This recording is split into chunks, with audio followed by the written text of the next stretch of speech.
The monetary order is breaking down. The U.S. federal budget is on an unsustainable path. We're gonna be broke really quickly unless we get serious about dealing with our spending issues. We have an immediate issue.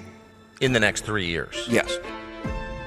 What's up, you guys? It's Graham here. So we got a major problem. Back in 2022, the billionaire Ray Dalio posted a 43-minute long video predicting the impending downfall of every major economy as we know it, based on predictable cycles that repeat throughout history without fail. Well, sure enough, looking back, a lot of what he predicted wound up coming true. Inflation surged, asset prices exploded, precious metals hit all-time highs, and global tensions escalated. All signals that a new world order isn't coming. It's already happening. Except now there's a bit of a twist. As of a few days ago, Ray Dalio just posted that the world order has officially broken down, meaning we are about to enter the last and final debt cycle, the part where consequences become irreversible, and most people have no idea what comes next. That's why we need to talk about exactly what he predicts is about to happen, why these cycles are completely predictable if you know what to look for, and how you could best prepare going forward. Because like it or not, financial shifts don't hurt the people who know what's coming. They hurt the people who assume that nothing changes. Although before we start, if you appreciate videos like this that I am filming literally on the road at a random Airbnb to get this out in time, it would mean the world to me if you hit the like button and subscribe if you haven't done that already. I know it's dumb to ask, it does help out tremendously, and as a thank you for doing that, here's a picture of a stingray. So thanks so much, and also a big thank you to Gemini for sponsoring this video, but more on that later. Alright, so in terms of where to start and how this is likely going to end, it's important to understand the 6 economic cycles. See, according to Ray Dalio, there's a predictable pattern that all economies consistently go through, and it's not random. He believes it's only a matter of time until eventually this all plays out, and it begins with first, a new world order begins. This usually comes after a major crisis or conflict resets the entire system. Think post-World War II, when the US dollar became the world's reserve currency and global cooperation increased. This all leads to the next step, the growth phase. Essentially, opportunities rise, wealth is created quickly, and optimism is high. This results in third, peak prosperity and power. At this point, the country's currency becomes the global reserve. Financial markets lead the world, military budgets increase, and living standards are high. But beneath the surface, debt begins to rise. The wealth gap widens. All of a sudden, financial speculation outpaces financial productivity. And as you would expect, this leads to fourth, financial imbalances. Pretty soon, debt grows faster than income. Asset bubbles form. Inequality intensifies, and political polarization increases. On top of that, trust in institutions declines substantially, and people begin to feel like the system is rigged against them instead of working for them. This means the only outcome is fifth, conflict and disorder. This means that social unrest becomes a lot more common. At the same time, rival powers challenge the dominant nation. Trade pressures escalate, money printing increases, and currencies face competition. For context, this is the point that Ray Dalio last warned us back in 2022, and now he argues that we are entering the 6th and final phase before the economy resets, and that would be 6, the New World Order. Ultimately, this happens when the stress of debt, money printing, inequality, and political unrest gets to a point that can no longer be sustained. When this occurs, governments are forced to restructure debt. Currencies might be devalued to reduce the burden. Wealth distribution policies often emerge, and the global balance of power can begin to shift. Now, sometimes this transition can be managed through policy or reform, but either way, the old system stops functioning the way it once did, and a new system takes its place. Then the cycle repeats itself once again from step 1. However, if we zoom out and take a look at exactly what's happening today, the reality is that not all of these happen at the exact same time. And in terms of what Ray Dalio says is most likely going to happen next, we have to take a look at the 5 types of global conflict. See, the way he sees it, when the balance of global powers begins to shift, countries don't jump straight into war. Instead, they begin to escalate in several areas that most people don't even realize. And the first line of defense is often trade and economic wars. This is when countries try to weaken each other through tariffs, export restrictions, and supply chain pressure. So instead of direct face-to-face conflict, they make it more expensive to do business, restrict key goods, and attempt to damage the other country's economy from the outside in. That also leads us to second, technology wars. The truth is, whoever controls AI, semiconductors, and energy technology has a huge advantage, which is why the US is now blocking China's access to to advanced chips, while China pushes ahead with their own programs. Like even today, those export bans expanded even further, making it a full-on zero-sum game for innovation dominance. That's also leading to 4, we have capital wars. This one is basically just financial warfare. Countries use sanctions, freeze assets, and cut off banking to hopefully restrict the other side's ability to do business. This was seen in 2022 when Russia had their reserves frozen. And Ray Dalio specifically flagged this, noting that governments have historically used asset freezes and embargoes well before any fighting actually takes place. And 4th, on top of that, we could also see geopolitical wars. These are battles over influence, alliances, and important locations around the world. So instead of direct combat, countries compete through partnerships, defense agreements, and diplomacy to gain control over certain regions or major trade routes. Kind of like what was happening throughout Greenland recently. And finally, number 5, we have the last resort, and that would be military wars. Historically, by the time tensions reach this stage, the economic, political, and technological conflicts have been going on for quite some time.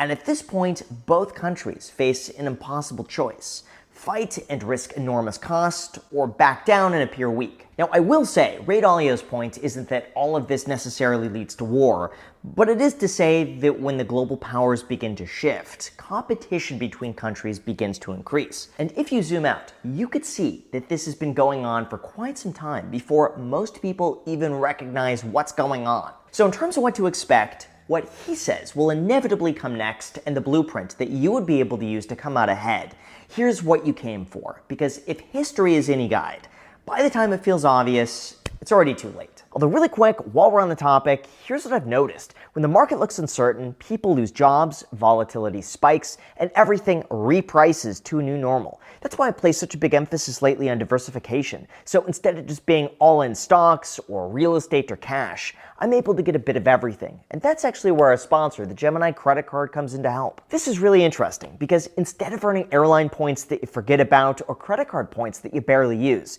this allows you to earn cryptocurrency back on everyday purchases. So whenever I'm out at restaurants, buying groceries, or filling up the gas tank, I'm able to get exposure to a completely different asset class like Bitcoin. Or in this case, you get to earn up to 4% back on transportation, 3% on dining, 2% on groceries, and 1% on everything else with no annual fee. This means I don't have to time the market or go out of my way to buy it myself. It's just done automatically without me even thinking about it. Not to mention it comes in 6 unique stainless steel colors. You can get black, silver, rose gold, Bitcoin orange, XRP, or the brand new Solana edition. Personally, I prefer earning Bitcoin back on my purchases, but if that's not your thing, you could also select from more than 50 different cryptocurrencies that you could switch to at any time. Plus, you can check out more information on rates and fees down below in the description, or see if you're eligible with no impact to your credit score. In all seriousness, in a world where anything can flip overnight, having multiple investment streams building, even passively in the background, just offers an extra layer of resilience. And I also just legitimately use the credit card all the time. So if you want to instantly earn Bitcoin or select from dozens of others, just visit gemini.com/Graham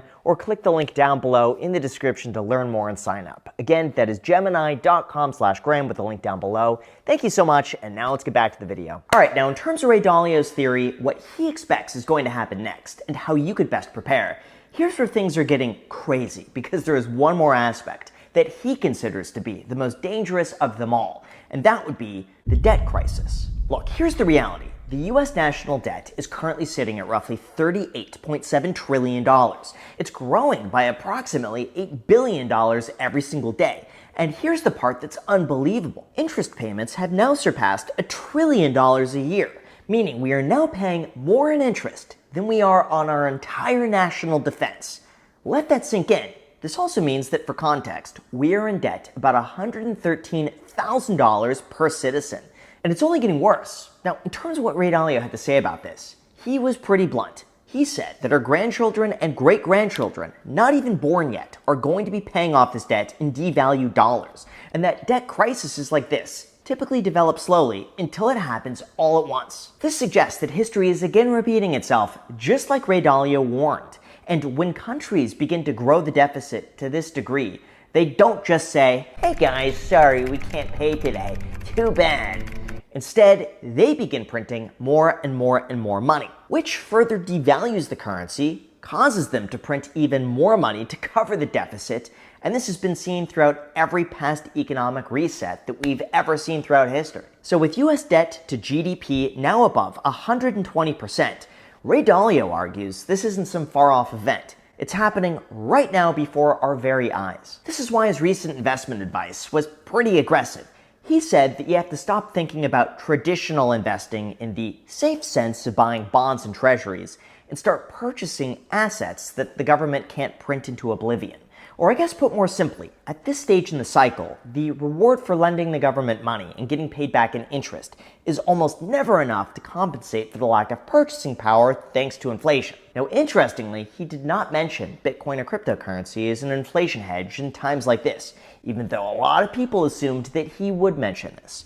Instead, he pointed to gold's track record during prior crises. And now with gold around $5,000 an ounce, it's clear that some investors have already been taking his advice. So in terms of how this could play out and what this means for your money, there are 3 scenarios that Ray Dalio believes could come next, with the first being Path 1, the disorderly decline. I think it goes without saying, but Ray Dalio says this is the highest risk category, that basically no one does anything, nobody touches the deficit, they keep kicking the can down the road, and eventually it becomes unsustainable. At that point, we're forced into some combination of currency devaluation or a default, just to keep the system running, at the same time that fights over wealth and fairness start dividing people at home. And once a country starts arguing internally, it becomes that much more difficult to protect itself against outside forces. If this were to happen, things would downward spiral pretty quickly. We're talking a market correction of 20 to 40%, major losses for anyone holding long-term debt, and the balance of global economic power could begin to change pretty quickly. However, it doesn't have to be that way, because we could have Path 2, a managed decline. This one requires something that we haven't seen in a long time, and that would be bipartisan cooperation. For example, Ray Dalio proposes what he calls the 3% solution, which would essentially reduce the deficit by roughly 3% with spending cuts and increased revenue, while also negotiating outcomes with China that benefit both sides. Now, the trade-off here is that growth slows down, but stability improves, and the US can still remain a leading power. It's just not going to be the only one. Or there is always Path 3, the renewal. Now, this is the one that everybody wants, but is probably the most unlikely to happen, because in this scenario, the entire country comes together, AI infrastructure increases, the wealth gap begins to close, and we extend the current cycle like the most successful empires in history have managed to do. But it requires a level of unity that so far we just quite haven't seen. Now, there is one more scenario that was often mentioned in a lot of these comments that Ray Dalio didn't talk about, and that would be what's called the AI reset. Basically, the argument here is this: if artificial intelligence can boost the productivity of certain industries by 5 to 10 times, it could turn what looks like zero-sum rivalry into positive-sum growth, where there's enough abundance for everyone to prosper without taking a shrinking piece of the pie. In theory, that kind of productivity could ease debt pressures, raise the standard of living for everybody, and really ensure that the entire country prospers. But there is a bit of a catch. This only works if the gains are shared equally across society instead of just the top few becoming insanely wealthy. And so far, we haven't quite done that. So in terms of what I personally think, if there's any truth to what's going on and how I am investing my own money, here's what you came for. Look, I think Ray Dalio's framework is largely correct. The cycles do repeat, the warning signs are there, and last week's Munich Security Conference pretty much confirmed that we're living through one of these transitions, whether we like it or not. However, there are 3 things to keep in mind before making any major moves. Number 1, Ray Dalio has been making these predictions since 2022. And even though a lot of his theories have come true, we have yet to see a full-blown collapse. The reality is, the cycles that he describes typically take place over many decades, not months or years. And the fact that maybe he's early doesn't mean he's wrong. It's just this could take a lot longer than most people's attention spans. Now 2, when he says to sell debt and buy gold, might work if you're a hedge fund or a billionaire. For the average person, going all in on one asset is a horrible idea, and it's best instead just to diversify across as many different assets as possible so that way you have something to fall back on should something happen to your gold. And number 3, Ray Dalio even said it himself, that the cycle needn't transpire this way if countries stay productive, earn more than they spend, and figure out ways of creating win-win relationships. To me, that's not a doomsday scenario. That is just advice for how we could completely avert this situation to begin with. That's why, yes, I find these articles interesting, and I think Ray Dalio has a lot of credibility towards what he's talking about. But this could often take decades to play out, and if you're waiting on the sidelines for a good buying opportunity or collapse, You could be waiting a very long time for a crash that's not even guaranteed to happen. So in terms of my own investments, no surprise here, I just dollar cost average into the markets on a regular basis through an index fund. I have a small amount of a Bitcoin ETF, I own some real estate, and I have tax-free muni bonds on the side so that if the market collapses or a good opportunity comes up, I could buy the dip. But going back to Ray Dalio's message, to me, this isn't like a doomsday scenario prediction that he thinks is going to happen to the United States. It's just this happens to the countries who refuse to adapt. I think the same thing also applies to people like you. The ones who benefit the most are the people who are prepared for what might happen, not the people who assume that nothing ever changes. So whether or not he turns out to be completely right, mostly right, or utterly wrong, the world is changing, and the people who change with it are going to be the ones who are most prepared right after you hit the like button and subscribe if you haven't done that already. And again, if you appreciate me trying to get this video out as soon as possible by filming in a random Airbnb, subscribe, do your best to comment down below because I will be responding to as many of your comments as I can, and check out our sponsor in the description. Thank you again, and until next time.